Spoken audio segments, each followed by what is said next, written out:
Hey everybody, welcome to the garden. I hope you're having a great day.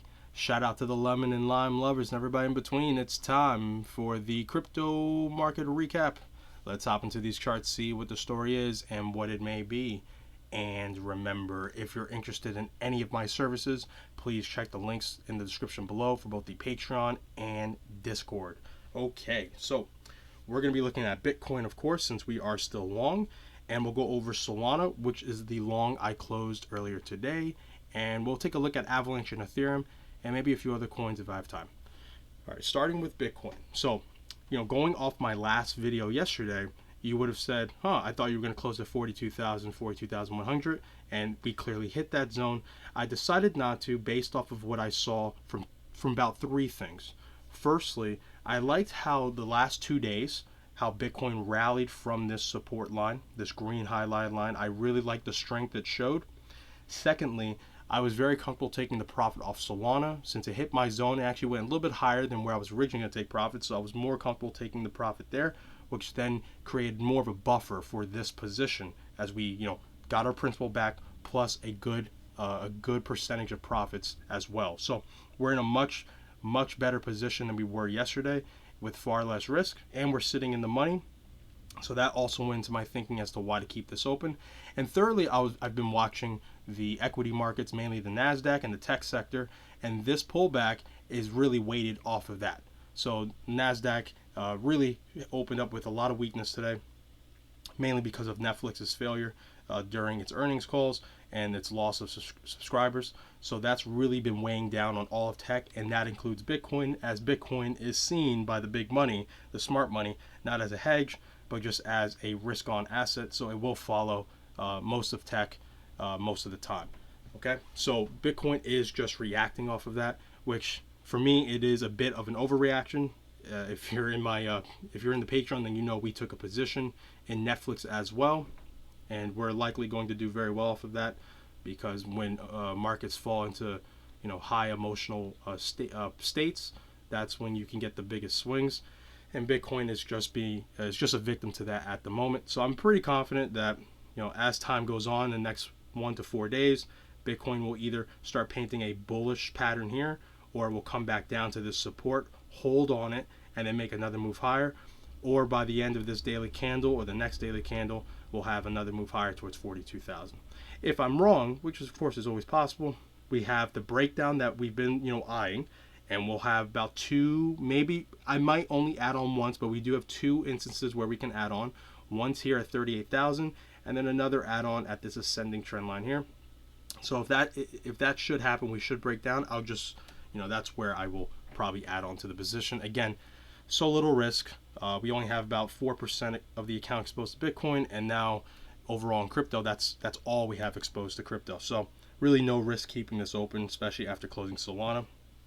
But as of right now, I am eyeing Bitcoin getting past 42,000 and aiming towards the 43 to 44,000 zone. Okay, so that's where I really want to take the profits if I can. And again, we'll just give it time. I'm not too worried about how this is going, but it did hit my first target zone at 42,000. So if you took profits there, then you're doing fine, obviously, and just wait for another opportunity. If you're still in it with me, just make sure you have your alerts active. Okay. All right, let's take a quick look at Solana. So here we are. So Solana, well, great trade. So that was a great trade. I mean, got in off the nice support bounce, and then we were able to take our profits really near the top. It was about 110 and change. It did get up to 111, so we caught this right before it started to tank on us. So great trade, especially if you took the profits with me. We banked in, I want to say, well, about 10%, maybe a little bit over. So great trade. Between Avax and Solana, we made about 22%, something like that. So over the span of 4 days, that's pretty good, pretty solid. I won't complain from those results, and we'll give Bitcoin time and see how that goes. Hopefully we can get similar success or better.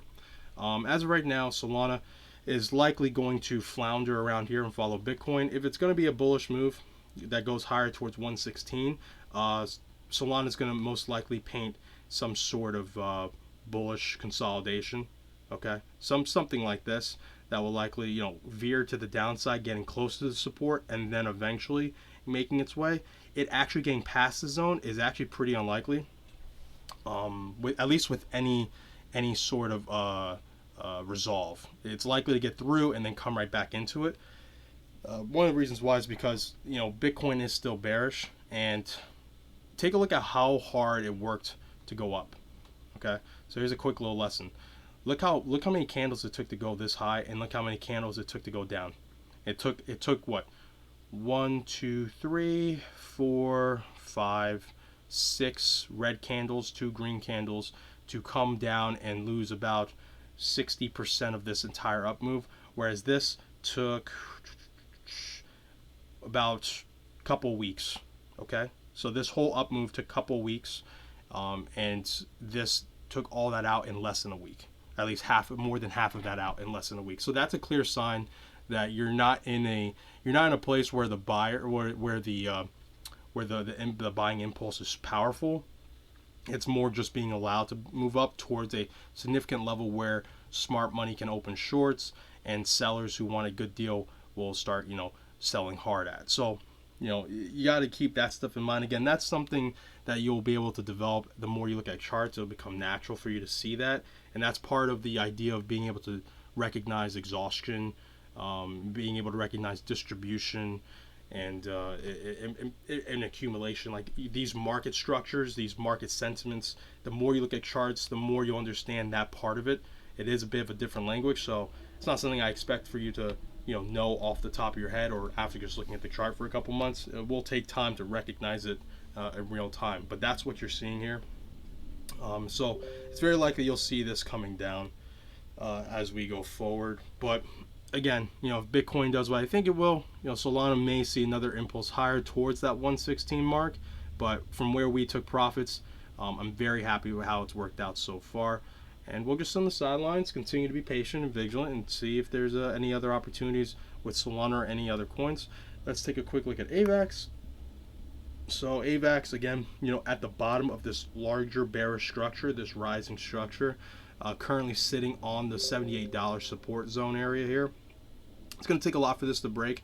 It will break if Bitcoin starts showing significant selling, especially if it breaks under this green line. I think Avax is going to easily break under this line and start playing out this pattern, which will get you to the quickly will get you to $70, and then eventually towards the $50 mark, and then eventually much lower than that. So we are in my opinion, we are in the best place to get ready for long-term accumulation as this stuff breaks down. So see this as an opportunity, not as a loss, but be ready.